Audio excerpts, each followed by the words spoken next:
All right. And what I will do, I'll make it, I will make this available to everyone. Basically, what I really want to do tonight, I wanted to kind of give an introductory lecture on all of this, but really jump into the first couple chapters and go through some of that with you. This first couple weeks really sets up the whole class, and that's why I kind of wanted to get on here tonight and kind of go through the syllabus quickly, not the syllabus, but the website and Canvas quickly with you, and just give you some introductory thoughts on what this course is about, and some expectations, and give you a chance to ask me a couple questions. So that basically is what I want to do tonight, and introduce the topic of the first week. But before we started, does anyone have any burning questions that's on your mind? Let me just start off by quickly sharing some thoughts on the course itself, and I'll quickly I have some slides to show you. This is called Developing Leadership Skills, the course. And in this course, I look at the words leadership and manager is almost interchangeable. And in a sense, we're going to be looking at skills, things that you can do something about to improve your leadership and managerial ability. And, it comes down to the question, what distinguishes effective managers, leaders from less effective ones? And, there's a lot of attributes and orientations and styles and all that. That's not necessarily skills. What we're going to talk about are fundamental behavioral types of things that are kind of fundamental skills. These form the vehicle by which management strategy practice produce effective outcomes. And what we're going to be looking at over the course of this semester are the building blocks of effective leadership. And the book for this course, we've been teaching it ever since the first version came out. This course this book and the authors of this book, I remember dealing with them when they were doing the research to do this book. And I heard a presentation by them at the International Association of Business Schools years. I'm probably going back into the 80s. And what they were talking about there was the importance of in our schools of talking very practically about leadership, not just theoretically. And that's what we're attempting to do here. And, one of my main goals for all of you is that by the end of the semester, you're not just going to walk out of here knowing things. You're going to walk out of here with the ability to have improved in certain areas of your leadership and management. I'll say a little bit more about the skills that we've picked to work on in here. Kind of when you can learn, there's kind of experiential learning that you have, or there's cognitive learning, skills-based learning. And I maintain that cognitive learning without exposure to skills does not necessarily correlate with career success. In other words, I could be teaching a leadership course to you where you could, I could teach theories and concepts, and you could write wonderful papers for me on leadership, and all of you get A's, but you could walk out of this course without have improved personally at all. And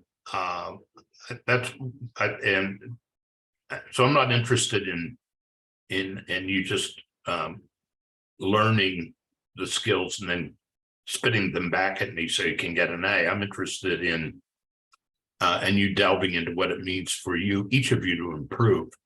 And the way the course is set up, it's set up for you individually. You're all going to be doing similar types of projects, but a real big part of this is for you to be able to improve yourself as a leader and manager. One of the concepts I like to talk about early on is a concept of emotional intelligence. Anyone in here ever hear of that expression, emotional intelligence? Or anyone want to try and define what it means? Kayla, you see you shaking your head. I've heard of it, but I feel like it's hard to define, but it's just, I feel like not just understanding the numbers of everything, but more or less people's personalities and things like that. Okay, part of it. Sarah, did I see you shake your head? Yeah, so also like understanding your own emotions and your reactions to different things that are happening around you. Good. In addition to what Kayla said. Yeah. Anyone else? I like to introduce this concept early on. The reason is we tend to stay away from the topic of emotions, but it's pretty critical, and I think in leadership. And in fact, there's a book I'm going to recommend to you. It's one of the few I've written that talks about emotions in the workplace, in business. It's called No Hard Feelings. And I'll say a little bit more as we go through this. But in all the MBA courses that you're going to take, or maybe have taken, you're going to learn a lot of technical things. And this is one course that's devoted to what I think are some of the most critical things that will determine your success. My experience is that it's not the technical things that cause organizations to screw up and have problems. It's more related to all of these things may be related to the topic of emotional intelligence, how you do interpersonal relationships, how you communicate, issues around politics. Look at Elon Musk. He's not getting in trouble and all this stuff. He didn't lose a few $1 billion because of lack of technical knowledge. It's all people reacting to a lot of these kind of non-technical things that we may be talking about here. It's the emotional intelligence is a phrase for a different way of being smart. It's not the usual way of thinking about being smart. We think about IQ. It's how you do life. How do you manage yourself, your feelings, how you get along with people, how motivated are you? These are some of the things we talk about. Should you trust a coworker with a confidence? Or, you see someone at work who's on the verge of a breakdown. Would you notice it? Or how do you behave in an escalating argument? How do you respond to racist, sexist jokes, things like that? These all talk about our emotional intelligence. And one of the interesting things, if you look at how we function, the emotional part of our brain is what's the oldest. And when perceptions hit you, they go through the emotional part of the brain before they hit the rational part. So fear, rage, jealousy, all those kinds of things present and usually hijack and can hijack the rational part of our brain. So it's very important that we learn to come to terms with these. EQ is especially important in higher level jobs, including leadership. While technical skills may suffice, the ability to deal with others becomes critical.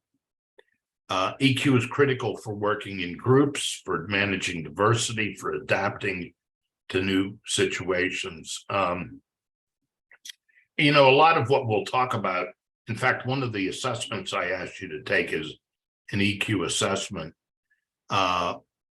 I'm probably using EQ in a broad sense here to talk about all those kind of soft skills. But some of the technical discussion of EQ revolves around four main areas, and they are recognizing emotions, self-awareness, and then number two is how well do you control? So how well do you recognize emotions in yourself? That's self-awareness. How well then do you manage that? That's called emotional management, controlling reactions. The empathy is how good are you at recognizing emotions in others? And then how well do you manage the relationship? And the self-motivation is directing emotions in service of a desirable goal. So when we talk about emotional intelligence, we're talking about things in ourselves, and then when we're recognizing others, what abilities do we have?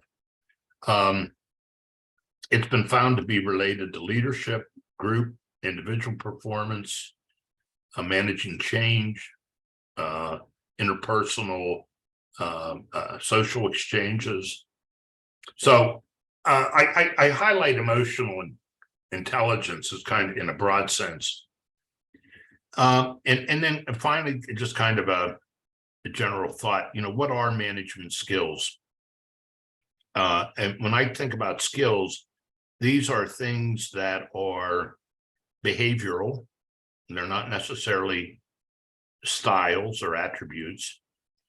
There's something controllable. There's something you can do something about. There's something you can develop, you can learn and improve. And many skills we're going to talk about in here are interrelated and overlapping. We'll be talking about communication, which overlaps with a lot of skills. And some skills are contradictory and paradoxical. For example, one of the skills is for you to being able to maintain order and stability.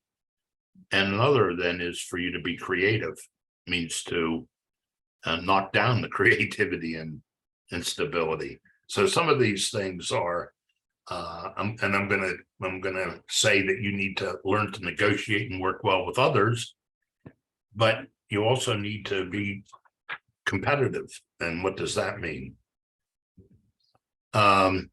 So one set of skills talk about participative in human relations. Another set talks about competitiveness and control. One talks about innovativeness and entrepreneurship, others maintaining order and rationality. So many of the skills seem apparently on the surface seem contradictory. So the model in here, and I'm putting an awful lot of emphasis on assessment. There's a great deal of emphasis on assessment in here, and that's why this textbook was real important, because of the assessment aspects of it. In fact, all the modules we're going to cover in here, there's going to be an opportunity for you to self-assess, and so there's a cognitive aspect. One of the reasons we chose this textbook, and we've chosen it for years, is everything talked about in this is based on research. It's not opinion of it's not just opinion or nice ideas that people have. It's all based on good, solid research. You're going to be asked to analyze. The big assignment for the course is skill practice and skill application. And I'll talk more about that. I'm going to break you back later in some groups and ask you some questions, but let me just stop for a minute and ask you, just off the top of your head, if you had to think of management skills, what are some skills that you think are pretty important? And you can throw them in chat if you want. You just tap off some skills which you think are important skills.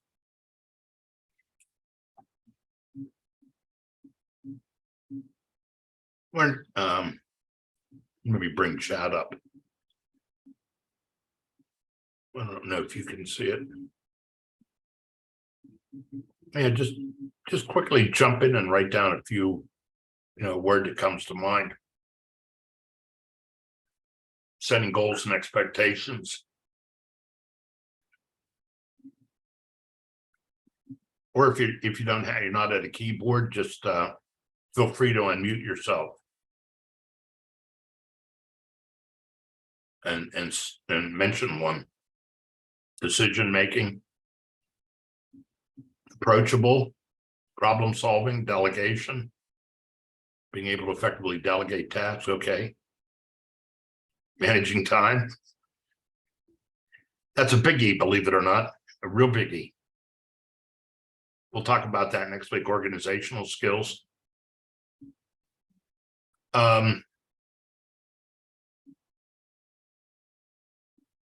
Leading by example, a lot of good. I mean, I think you're hitting. Let me screen share again. What I had up there, and go to the researchers who did this course. Whoops. What happened? I lost the slideshow there.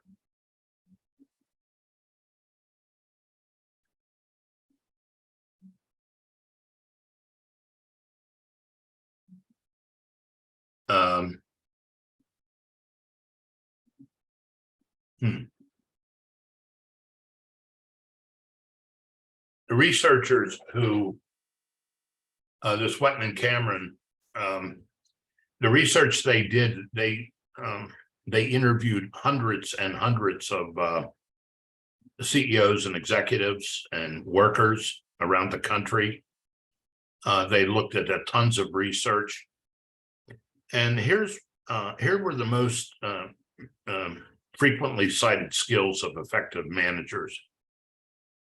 And I think if you look at the chat list, you probably came up with a lot of these. Verbal communication and listening, effective decisions, recognizing, defining, and solving problems, delegating. Delegating to me is a biggie. That's one that's not thought of a lot, but boy, that takes a lot of emotional awareness as well as then organizational ability. But that's a biggie I have found in these classes. Team building, managing time and stress, motivating people, setting goals and articulating a vision, managing conflict.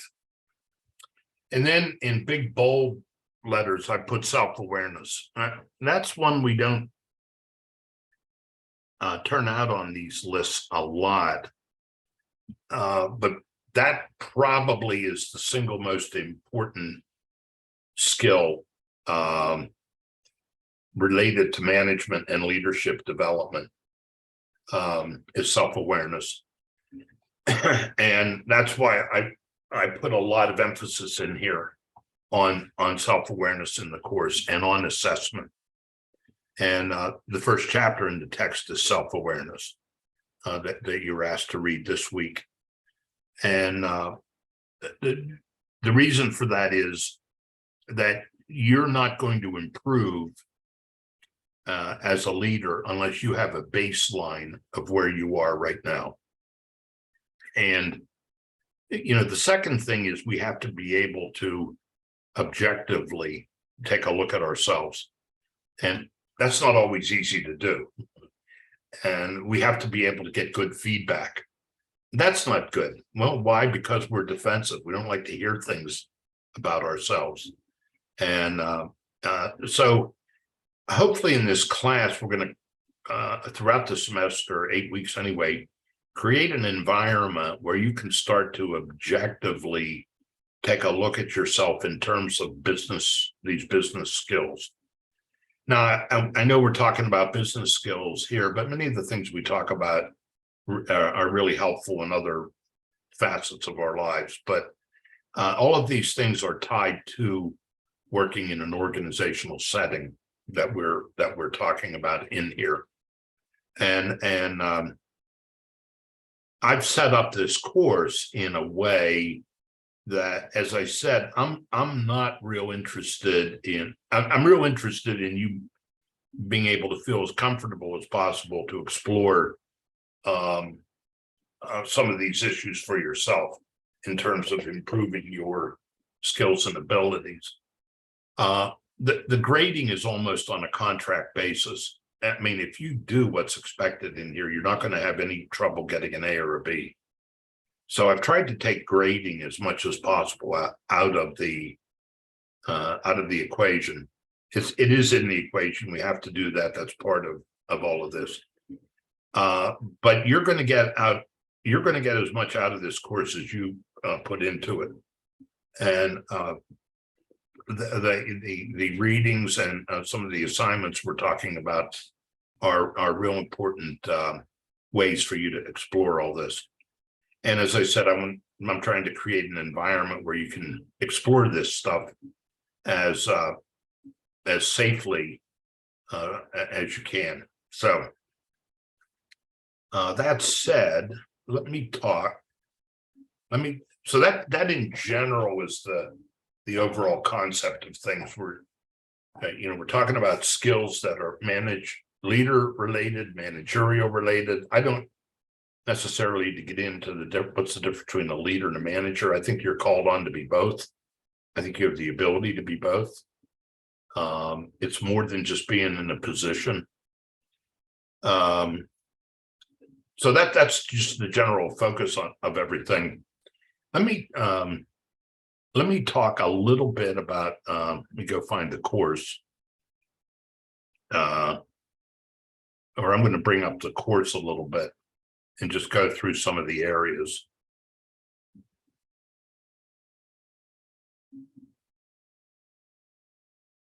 Where is it?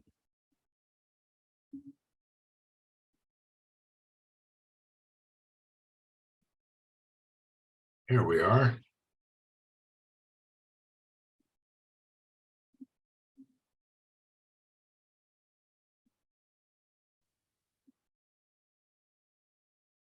All right, so here's the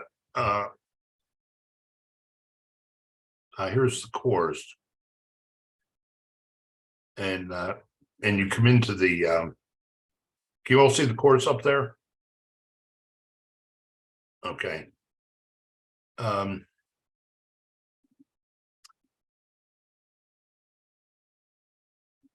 trying to figure out I think I'm just going to go through a couple things in the syllabus with you at first.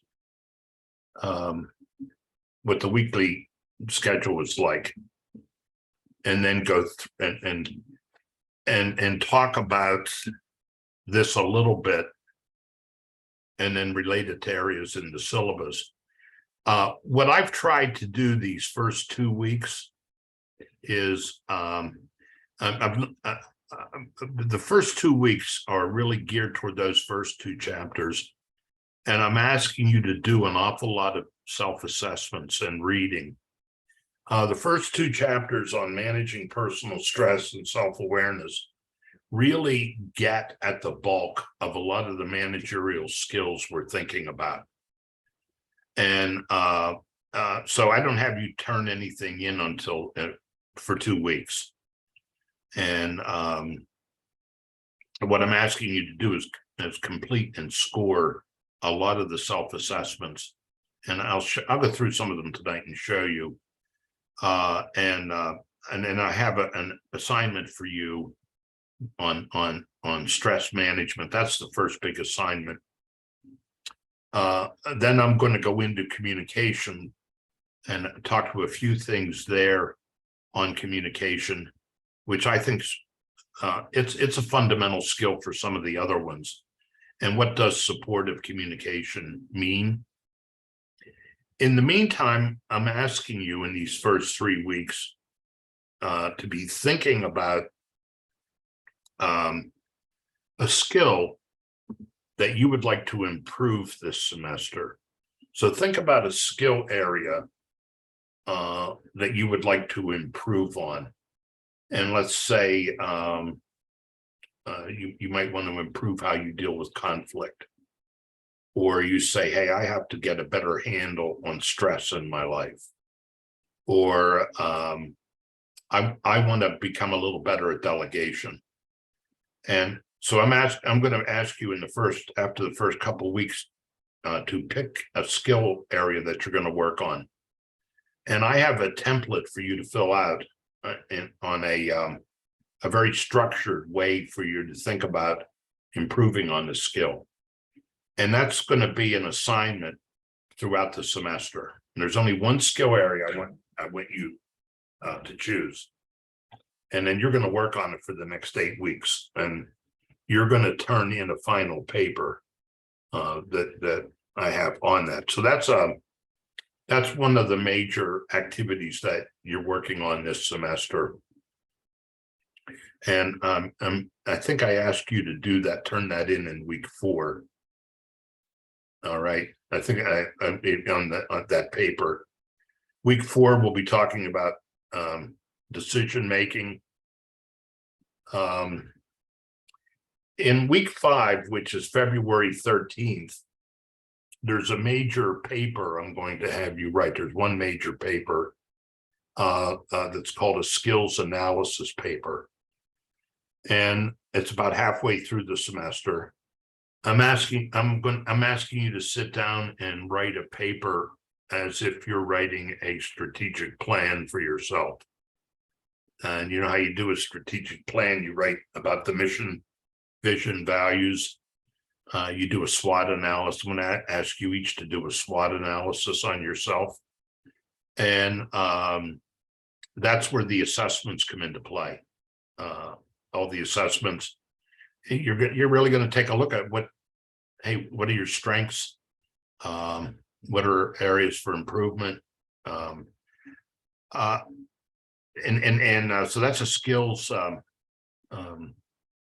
analysis paper. So these 3 papers, your contract that I'm going to ask you to fill out on the skill you want to improve, the paper at the end of the semester on improving that skill, and the skill analysis paper are 60% of the course, 60% of the grade. There's a lot more information available to you on all of these things. I have sample papers. I have templates for you to look at. Here's some of the other topics on groups and teams. That chapter, week 5, it's under construction now. I have a group project. There's 24 of you in this class. I'm going to split you into 4 groups. And I'm going to ask you to try and work with each other on coming up with a time, about an hour and a half, where you can jump on Zoom. And I will be with you. And I'll give you a process for helping to come up with a time and I have an activity that you're going to do. That's going to be around covering groups and teams.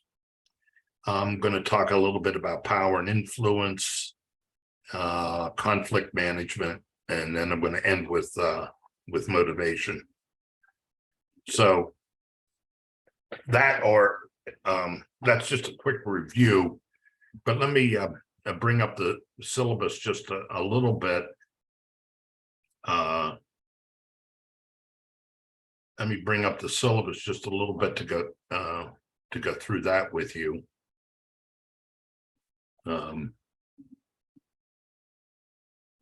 Just real quickly,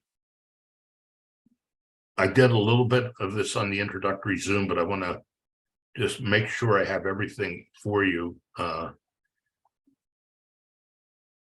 There's the schedule I went through. All right, so that skill analysis paper, the contract and the development paper, and then I have other papers on all other different topics. All right. I think I probably have covered that. That enough. 1, 2, 3, 4. I'm gonna quickly break you. What time is it? For about 7 or 8 minutes.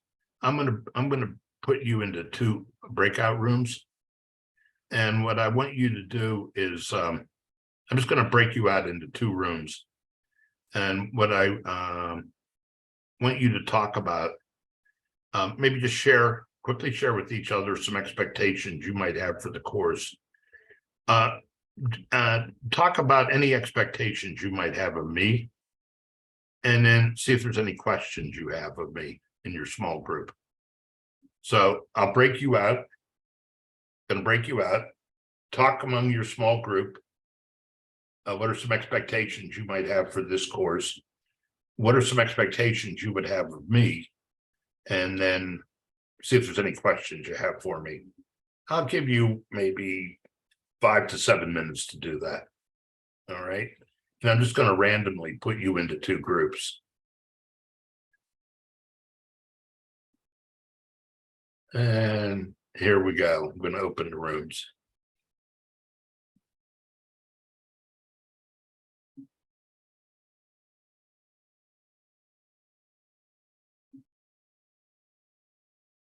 All right.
It works. It seems to work.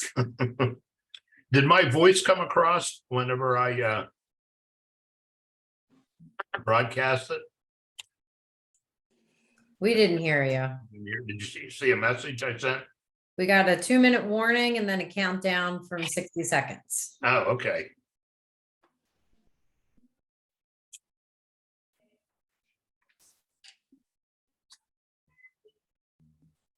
All right, thank you.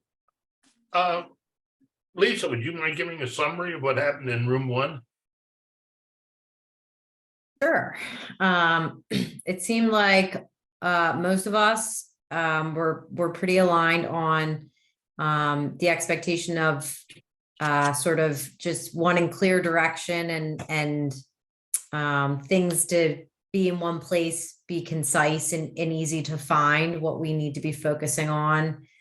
And it seems like most of us kind of echoed in terms of what we want to get out of the class, just to gain a better understanding of ourselves, our management style, our communication styles, and learn some ways that we can improve on our current skills. Okay. Mike, any summary of what happened in room 2, or could you give me one?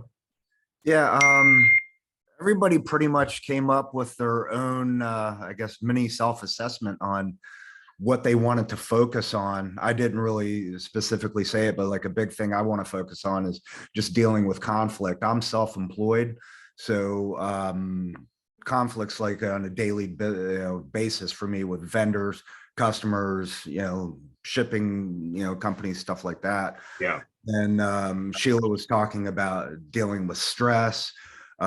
Jeremy was talking about wanting to, improve his communication.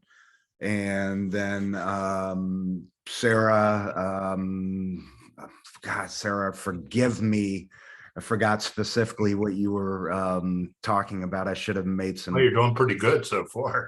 So, but It wasn't in your group, if that's helpful. What's that? I wasn't in your group, so that's probably why you don't remember. I'm sorry, it was Taylor. My apologies. You guys look the same. So very, very similar. But no, but everybody pretty much, it seems like a lot of us focused on these areas that we felt that we were lacking in. That's what I saw. Or that we wanted Any to improve. expectations? Did you get into any expectations for the instructor? Not really. A little bit. This is my 4th online class, and the previous 3, it was a lot of videos and not that much one-on-one. So this seems like it's going to be a little bit more interactive, which I'm looking forward to. On a personal level, if I missed it, anybody else want to fill in if any expectations that I missed? I think we enjoyed that we can all come together and have live Zoom sessions, work together with others in our class and things like that. I think our expectations are that that continues, and we're able to make these connections and with not only our professor, but everyone else. I plan on doing this once a week. At a live session, at least once a week. And then I'll archive. Not that that's part of this. Anyone have any questions before I move on? All right, well, maybe you'll have some questions as Yeah. let me talk. Yes. How long? What's your expectations of these papers? Like how long? How long? Do you want the flip? I'll give you my flippant answer. And in fact, all these papers, as long as they need to be. And, Okay. and what I mean by that is some of these papers, like the longer paper, I'm not concerned about your style. I'm more concerned about your writing. I'll say more about this as we move along, but a lot of that stuff I'll be asking are reflective papers, and a lot of them though are tied into the theories and concepts we're talking about. So I'm looking for a sense that you're trying to think about some of what the good research says about it and how it applies to your life, but a lot of it's your grappling with it. And some people take more time than others, and some people want to write more than others to get said what they have to say. And so, you'll have an assignment, your first assignment, and you'll all do that. And I'll give you feedback right away, and you'll get a sense of that. So, so a lot of these are going to be as long as they need to be. I'm not looking for, as I said, I'm trying to stay away from the academic game that I know gets played a lot. All right, let me say a few words about self-awareness. And let me whoops. I don't want this up there.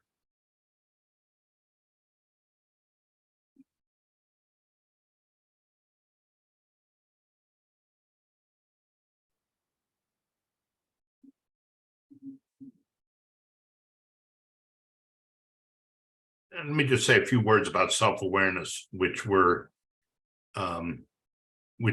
talking about in the first class. but really this self-awareness is whoops. How did I get that?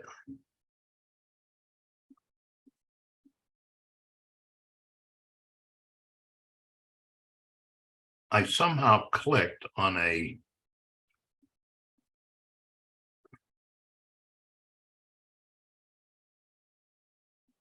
oh man, I somehow clicked on a pencil.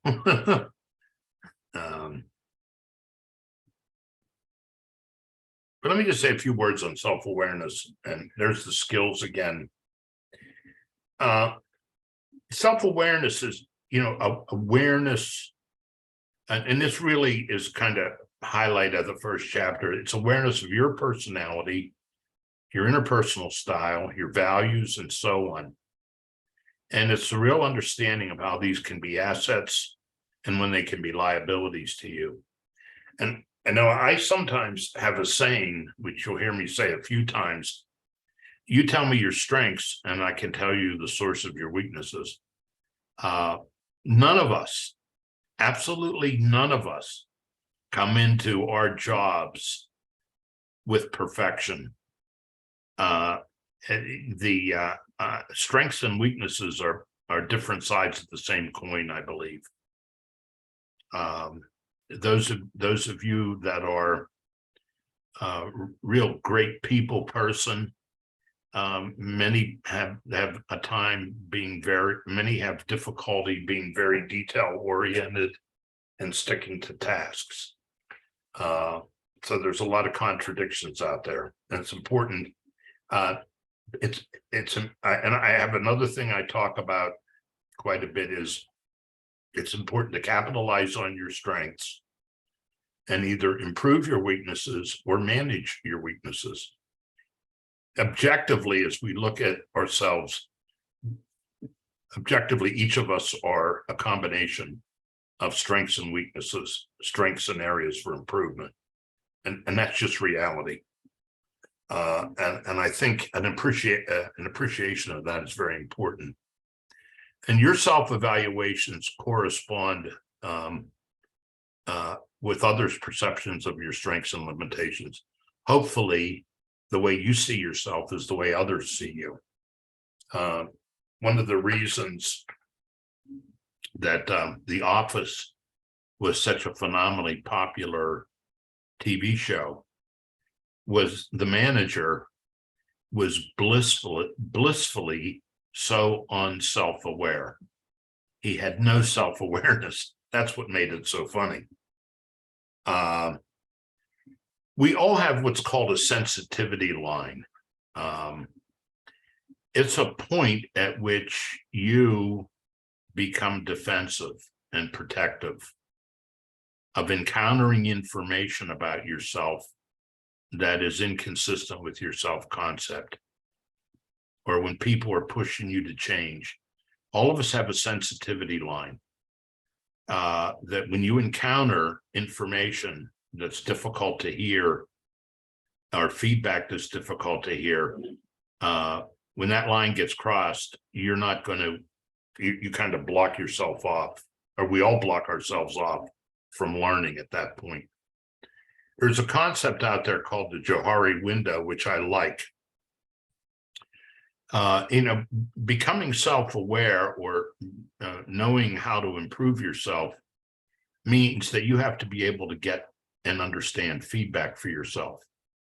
And the question is, can you trust that feedback you're getting?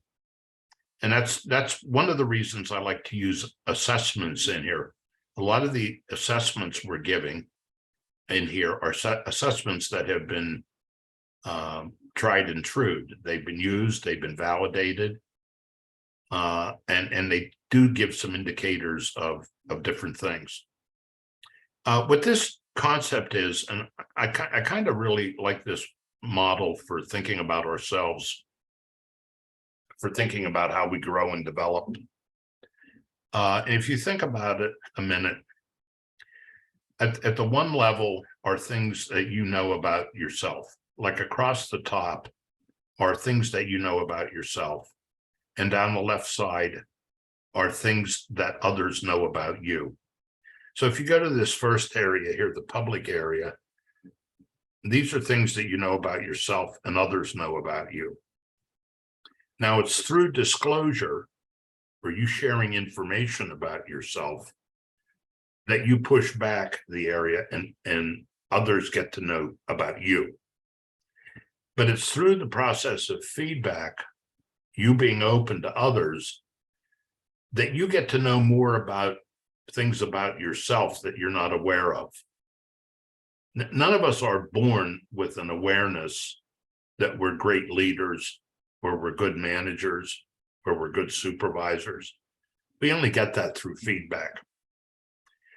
And that process, we have to be willing to disclose information, and we have to be willing to get feedback. And that's how the process of growth occurs. Now, in terms of us disclosing, we have to be able to trust. So this is where issues like trust come in. And can I rely on the information I'm getting from somebody else? This is a model that we're talking about here in terms of pushing back our sensitivity line. How can we become more willing and open to hear feedback that'll be valuable for us? You know, as this process goes on, as we accept feedback, as we become willing to disclose, we begin to discover hidden potential in ourselves. By the way, this is a good model to describe how friendships and relationships develop. You know, all relationships develop along that process of disclosure and feedback. Anyway, I just throw this, I like this concept to think about what's happening. And to cross our sensitivity line, our sensitive line is less likely to be crossed when information is verifiable, predictable, and controllable. In other words, we push back that line. When information is verifiable, predictable, and controllable. So if we're getting information from people, do we trust them? Do we trust their judgment? And that's why we use, I'm tending to use some assessment instruments. There's information that potentially is verifiable. And that first chapter talks about 5 big areas of self-awareness that I'm asking you to think about this week. One is a core self-evaluation. I'm asking you to do a self-concept assessment. I'm asking you to do a big 5 personality assessment. I have a couple different ones that I made available to you. And then the textbook lab has another one. So there are 5 big personality traits each of us have. And psychologists, of all the personality traits that are out there, I mean, there are something like 1,500 words. They all break it down into 5. They call them the big 5, and they are a conscientiousness, openness, narcissism. That means emotions, not narcissism. Well, yeah, openness, and extrovert, introvert. The third one, the N one, narcissism, has to do with emotions, how you deal with emotions. So you're going to look at that personality traits. I'm going to ask you to take a assessment on emotional intelligence. These are 5 big areas. One of the things I'm going to ask you to look at is your attitude toward change. And there's another assessment we give, locus of control.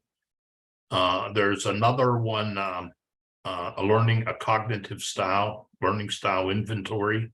How do you like to cognitively take information in?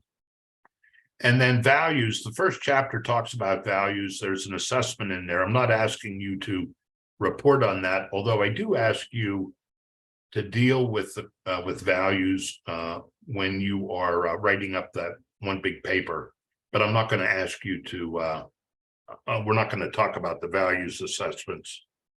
And I'm not going to go through these instruments with you right now. Next week, I'll go through some of these instruments with you. And then finally, I want to look at the course a minute, the modules.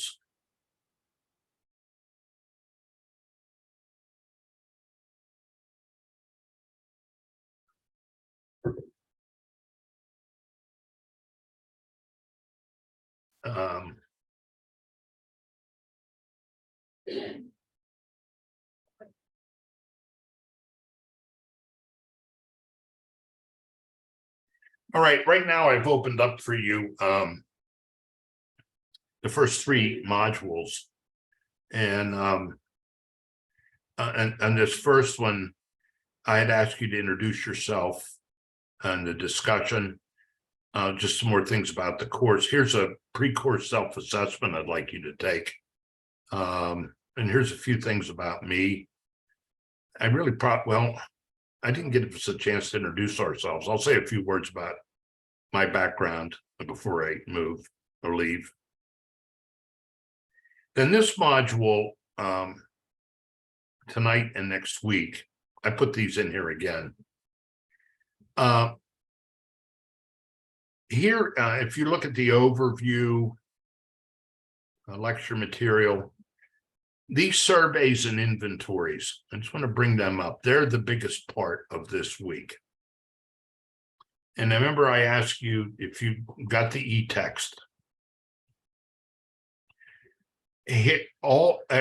Everything is in here. These are for the surveys and inventories for the first 2 weeks of the class.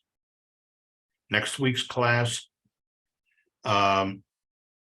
I'm asking you, and you can click on the various things. Here's the emotional intelligence, cognitive style, core self, tolerance of ambiguity, locus of control, type A personality, time management. Are you a procrastinator? Here's a job burnout survey I want you to take and a scoring guide for it and a personality inventory. And there's 2 different types of personality inventories you can take. Those are the big assessments I want you to take. They're here, but they're also in, if we go back to the modules,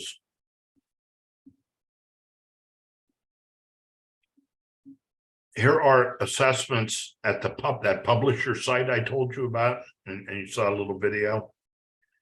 These are also located there and deal with chapters 1 and 2. Type A, cognitive style, comfort with change, core personality. These are all you'll find at the publisher site. What I like about those, you can take them online, and it gives you nice scoring for them. And there's a couple extra here that aren't on my other list.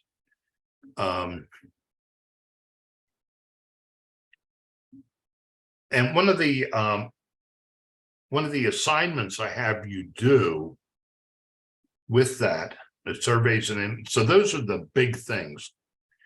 And you can go through the rest of the module to do all of it, but they're the biggies. And one of the assignments I have with that is this self-assessment worksheet. What I'm asking, I'm asking you to do this worksheet for all the assessments that the main assessments I'm asking you to take. All right, the reason I'm asking you to take this is all of this is going to be important in writing up your skill analysis paper. So part of what I want you to do is reflect on some of these assessments as you think about your strengths and weaknesses. So that's, and then chapter 2 on stress. So I kind of see these first two modules going together. And next week, in our little get together like this, what I'll do is I'll kind of wrap together some discussion on some of those assessments and a little bit on stress management. And so these are assessments that are many of the skills that we're talking about in here are skills that have to do with you personally. They're things that you personally are going to bring to the table. There's a whole set of skills associated with interpersonal relationships, which we get into, like communication and things like that. So that's kind of a lot of this in a nutshell. I hope you have a little better sense of things and what we're about in here. Can I ask a quick question? Sure. So are we just submitting the self-assessment attached to the assignment, or do we submit the individual, what that was in the, which tab was it? I apologize. With all the assessments or all the surveys? You don't give me the assessments. What I'm asking you to do is, and I'll go through some of them with you. You're going to take the assessments and you're going to interpret them for yourselves with and that's all I'm asking you for. Maybe what your score was and how you interpret it for yourself. And Got it. So we just submit the attachment in the assignment, attach the assignment itself, yeah, correct? you just fill out the boxes in the assignment. You don't. Got it. Not the individual No, underlying no. surveys. Got it. Okay. There's a whole series of lectures in there by one of my fellow professors, Jim Smither, where he describes in detail a lot of those. And I'll talk about some of them next week too. These are all what we, like that first chapter talked about those 5 big self-awareness areas. So a lot of these are associated with that. And then there's a lot associated with the stress management. I have to admit, the stress management, and included in stress management is time management. That's a major, I never thought of it until I started getting involved, how big stress management is as a leadership skill. It's pretty major. And I'm sure a lot of you are experiencing it. I know you are. I know we all are. But it's really important. Just quickly about myself. I know I asked you to send some things in. I've been involved. I'm retired from LaSalle, but as you know, I still teach a course. I worked there for over 31 years. I'm from Western Pennsylvania, so I'm a big Steelers fan, but I'll be rooting for the Eagles this weekend. I spent time in the Air Force. I was in the Vietnam era. Was going to be drafted. Got an undergraduate degree in philosophy, and while I was in the Air Force, got a degree in psychology. Got out, got a degree, MBA degree. Went to LaSalle at night. And as I was finishing my MBA degree, the dean at the time approached me and said they were looking for a director of the MBA program. So from 81 on, from 81 to about 1990, I was director of the MBA and left. So a lot of my life is wrapped up in the MBA program at LaSalle. I have a soft spot in my heart for this program. We were one of the earliest programs in the country to develop a course like this, which everyone is doing now, which everyone says we should develop management skills like this, but we've been doing it since the early 80s. And I left the MBA program, went out into the real world and didn't like it. I knew I wanted to be in academia. One of my problems was I didn't have a PhD, but I decided to come back, and I came back to LaSalle. So one of my words of wisdom is don't burn bridges when you leave a job. As much as you want to, don't burn bridges, you never know. I came back and in the mid-90s, I helped LaSalle get accreditation. And so I kind of became an expert in business school accreditations. And lo and behold, I became dean in 1995. So I was dean of the business school for 10 years. And from 2005 until, and then I stepped down. 10 years is long enough in that job. I went to teaching and working on projects. I started the Entrepreneurship Center at LaSalle and a couple other projects. And I continued to do some teaching. I also have done an awful lot of work with business schools around the world. When LaSalle got accredited, I kind of became an expert on business school accreditations. So I've probably been to about 150 business schools around the world and business education and those kind of environments. I'm a major believer in this course. One of the reasons I stick with it, and I really this course has the potential of being one of the most valuable courses you take, and I always look forward to getting involved with it. And what we do in here, I think, really will challenge you, but it's not going to be difficult. And you're going to get as much out of this as you put into it. But it has an awful lot of value. And that's why I'm excited about doing it and look forward to working with you this semester. That's kind of me in a nutshell. And I'll learn about you a little more as I read some things. Feel free to communicate with me anyway, email. I look at it all the time. You can text me if you want to. If you do text me, since I don't have your phone numbers, make sure you identify yourself. Other than that, I'll try and be as clear as possible with instructions, and please don't be shy about asking me questions. All right. Anything else? And then we'll jump off. I guess it was about an hour since we started, a little over an hour. I usually like to run these about an hour or 10 minutes. All right. Anything? All right. And if you want to listen to this again, I'll put it on YouTube. All right. We'll see you later. Good night. Thank you. Thank Thank you. you. Good night.